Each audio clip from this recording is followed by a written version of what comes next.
How do we get out of the bricks and mortar and really get right into the community and say, you know what, we're going to address a stigma.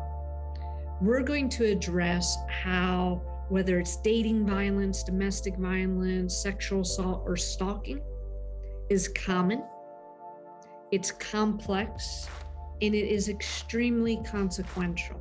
Bringing the issue of domestic violence into the light, how the city of Cincinnati and Hamilton County are working hand in hand to raise awareness and provide hope.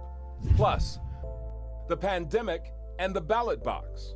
So for this election, masks are encouraged but not required.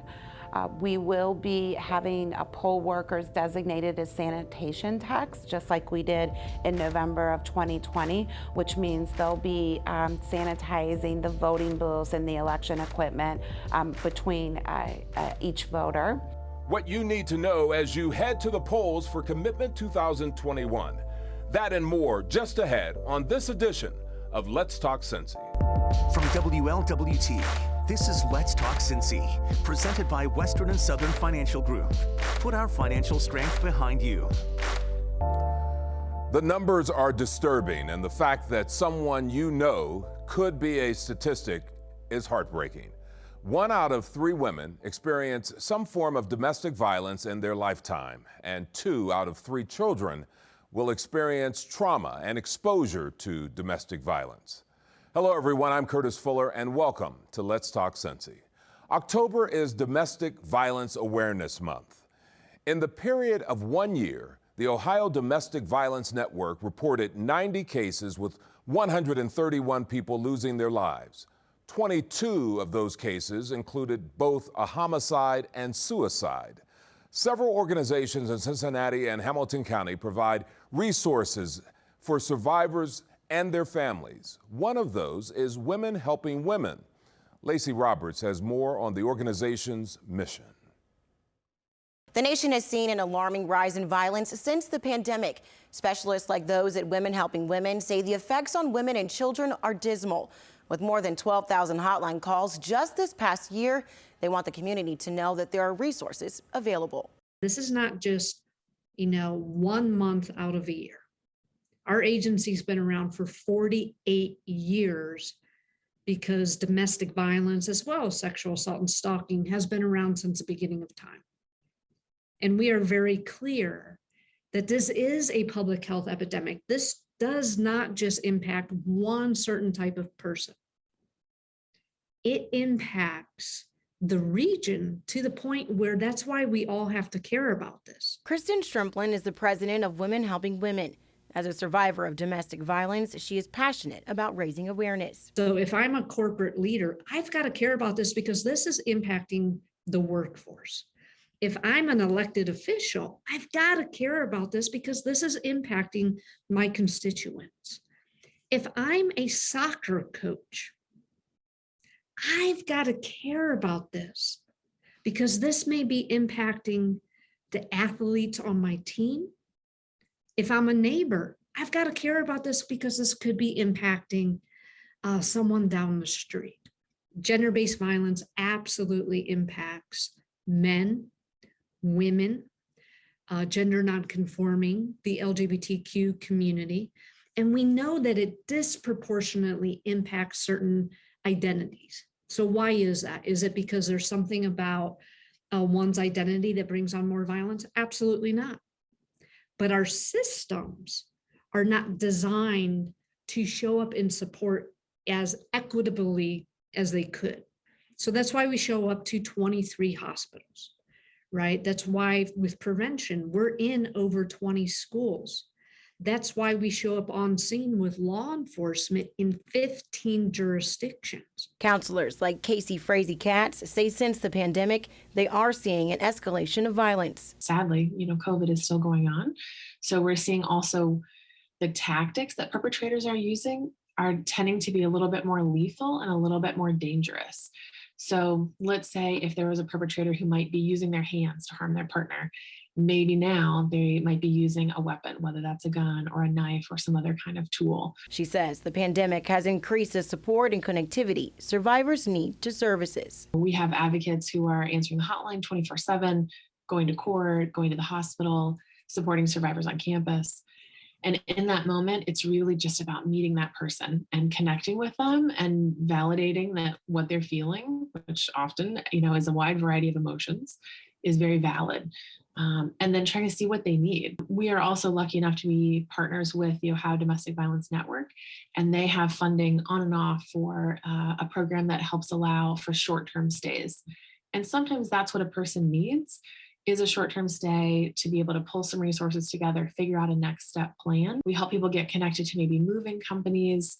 On and off, we might have support with gift cards that are available to help people really just get basic needs. It's like what anyone else might need in a crisis situation. I tend to see people take that turn, especially moms, when their kids are affected.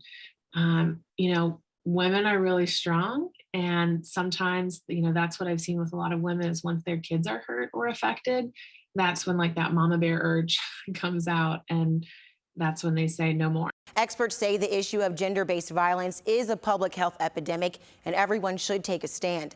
Women Helping Women offers services such as training to community members to recognize abuse and to intervene to prevent violence. Lacey Roberts reporting for Let's Talk Cincy. Now, we know it's not easy to ask for help, but there are organizations with resources available to assist you. The phone numbers for Women Helping Women, the YWCA, and Hamilton County Jobs and Family Services are right there on your screen. We'll show them to you again in just a few moments. They gave me the push that I needed and the reality that I needed to move forward, and I've been moving forward ever since.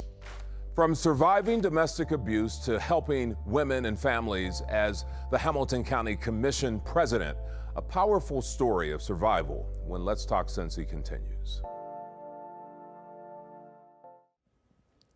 Survivors of domestic violence don't often tell their story. Stephanie Summerall-Dumas is the president of the Hamilton County Commission, a public figure whose advocacy for domestic violence awareness is unwavering. Lacey Roberts explains. Those who experience domestic violence are often categorized by race and social status. But hearing the stories of those we see in positions of power can be the push others need to come forward. I believe that I had to be a role model. I felt there were not enough role models in the city or locally or people that are in the places of power, and they don't want to admit it. They're still ashamed because people see abuse as someone who's being abused as being weak. And they're not. They can't control that because abuse is about power and control. So for me, it was having my son and not wanting to have him live that way. And I can remember one of the last incidents with me, I looked up at him when I was on my back and said, this will never happen again. And I made the determination that it would not happen. And Women Helping Women saved my life. And I tell them that every time they're here. We've spent more than $500,000 just this year helping those that are impacted by domestic violence. It's nothing to be ashamed of. The reason why I speak out about domestic violence is because we assume that people that are in that situation are poor, they're all Black, Hispanic. They're not.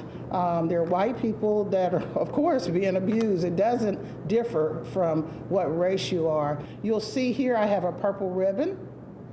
And that domestic violence awareness, their color is purple. And I reached out, I said I wanted to do more this year. So we asked the Reds, we asked the Bengals, we asked FC, Duke Energy, Fountain Square, all will be lit up in purple. And I'm just elated of what we've done to draw attention to this. Don't be afraid to speak up. I understand the fear, but don't suffer in silence. I am a survivor and proud to say that I made it through, and you can too. Madam President says that the support and cooperation from the county and city has given much needed attention to this issue, yet there is still work to be done. Lacey Roberts reporting for Let's Talk Cincy. And here are those numbers once again to local organizations waiting to help. The numbers for Women Helping Women, the YWCA, and Hamilton County Jobs and Family Services are there on your screen. You can also find their contact numbers on the internet. Well, coming up next on Let's Talk Cincy, Commitment 2021 is underway with early voting already taking place. The information you need before going to the polls. Welcome back. No doubt we're more politically divided than ever before, but I want you to consider this quote. Women's rights activist Susan B. Anthony said, "Someone struggled for your right to vote. Use it." She died more than a century ago, but her words still ring true today. We spoke with a few people in Hamilton County on the first day of early voting. It's very important, I feel, that our voices be made heard. This is my daughter. Okay. And so from day one, I've instilled in my children, go vote, because you have a voice and your voice needs to be heard and it will be heard. And so we're looking for change. Change is good for the most part. I think Cincinnati is due for some change. And I hope that the candidates that I select today, that I've very well vetted through social media, through watching, listening, reading, and interacting. Some of them have been around town for a while, some are natives, and this is a good opportunity for them to make some changes. On day one, I wanted to cast my vote because it's unpredictable what might happen come November. So I want to make sure that my vote was in there and be counted. I think it's really important. Even in the off season, the primaries, a lot of people won't vote, but I think that's more important than the national. So yes, I want to get my vote in early. So with early voting already underway and election day just right around the corner, it's always important to get back to the basics. I talked with the director of the Hamilton County Board of Elections about what you need to know, including COVID protocols. We're still in this pandemic. So what protocols will exist for this election? Right. So for this election, masks are encouraged but not required. We will be having poll workers designated as sanitation techs, just like we did in November of 2020, which means they'll be sanitizing the voting booths and the election equipment between each voter. We also kept the polling location layouts the same as 2020. We had redesigned those layouts to allow for more social distancing in the polling place, and we've just kept those same layouts for this election. It worked well during the presidential, and we expect it to work well this November. Let's talk about this election, specifically Cincinnati. I mean, you have 35 candidates running. Obviously, this is an important election, not only for council, but the mayoral race. Let's talk a little bit about what it means to have 35 candidates on the ballot. As far as logistical standpoint, as putting the election together, our system can accommodate that. We were able to fit them all on one page. That was a little bit of concern early on when we were hearing that so many people may be interested in running. We wouldn't want to split the contest on two different sides of the ballot. That did not happen. They're all on one page. I think it's important for voters to do their research before they cast their ballots. They want to be careful with 35 candidates. They cannot vote for more than 9. They can vote for 9 or less, but they cannot vote for more than 9. So because having one extra, that would disqualify your ballot? In that particular contest, that's correct. So if a voter votes for, let's say, 10 Cincinnati City Council candidates, then none of their votes in that particular contest, so none of their votes for council will count, but the rest of the remaining contests on the ballot will be counted. If I make a mistake while filling out my ballot and I happen to put 10 but realize it, can I get another ballot? Absolutely. If you're voting from home, so you're voting by mail, simply call the Board of Elections. We have secure processes in place where we can cancel out that first ballot you received and reissue you a new one. If you're voting early in person or on election day at your polling place, you simply go to your poll worker and request a new ballot, and they'll void the first one. I also want to note that the voting machines, the scanners at the polling places, are designed to notify the voter if they vote what we call overvoted contest, meaning they cast more votes than allowed for a particular contest. The scanner will actually eject the ballot, and a message will be displayed on the screen informing the voter that they voted for more contests, for more options than allowed for Cincinnati City Council. And again, they have the option of taking that and taking it to the poll worker and getting a new ballot, or they can cast as is. If they, for whatever reason, that's the way they want to vote their ballot, they do have the option to go ahead and cast that ballot as overvoted.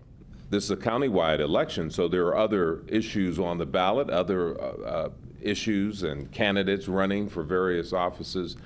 So people should take note of that if they live outside the city. Absolutely. You know, other cities, small cities, we refer to them as in Hamilton County, are also electing council members. They may also be electing a mayor, trustee, or townships are electing their trustees.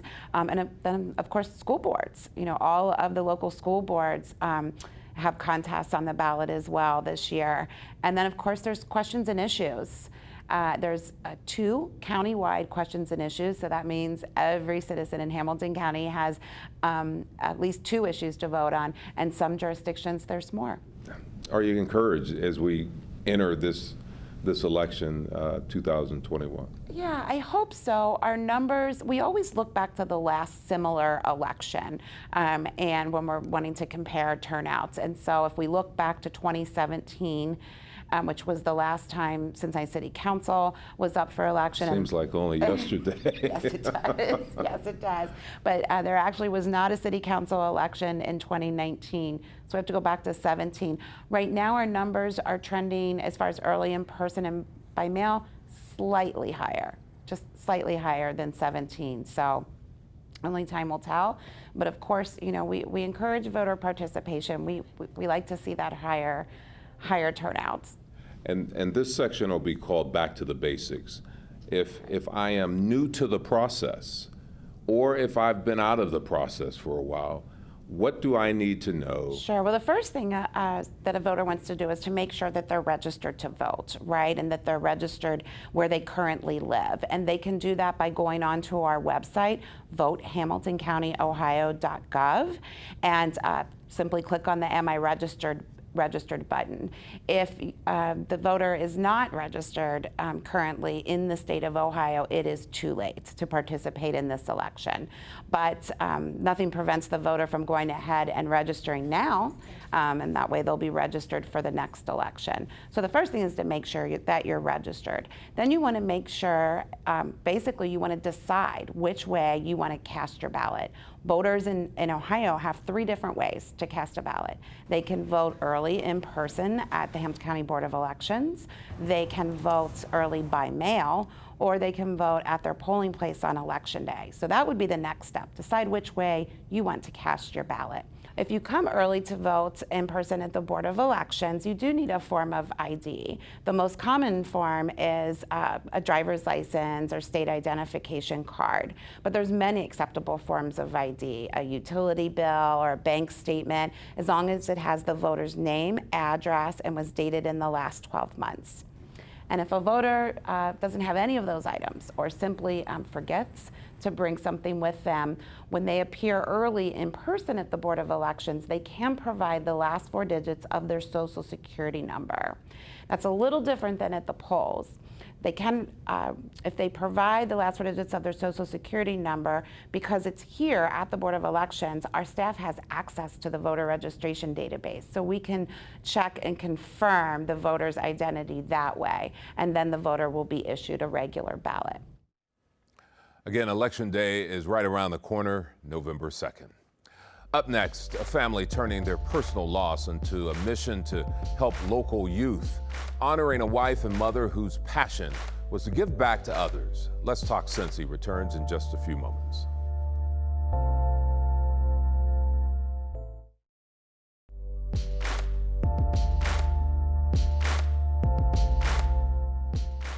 Finally today, there is a sad reality playing out right now on the streets of Cincinnati. Teens are killing teenagers. A mother who held her son when he took his first breath just recently held him when he took his last breath. But now I want to share a story that might be a guiding light to something a little better, a Mason family solution born out of their own tragedy. Love of the other and mentoring, she truly believed that would be a magical way to really touch individuals and help make a difference and maybe change the trajectory of someone's life. Tasha Porter had a passion to give back and help others. She did that as a P&G finance executive for 20 years, as a mother and a wife and a community volunteer. 7 months ago, she passed away following complications from what she and her husband thought would be a routine surgery. She was only 49 years old. Unexpected. I mean, actually, we had weathered, had gotten through the bulk of COVID. We had decided to take that time that she wanted to go and do an elective surgery to eliminate or minimize the pain that she had been dealing with for a while. Jerry Porter says his wife understood the importance of mentoring young people, calling it part of the solution. She saw it as, through the magic of mentoring that she has seen applied not only in her life, but also through her corporate career, just how it really unleashed people. Tasha was a board member of an organization called Guiding Light Mentoring, a program giving young people alternatives to the dangers of street life. Definitely she was interested and just had that fire in her to serve in some capacity. Tasha's legacy will now continue by way of a scholarship the family is starting in her name with Guiding Light.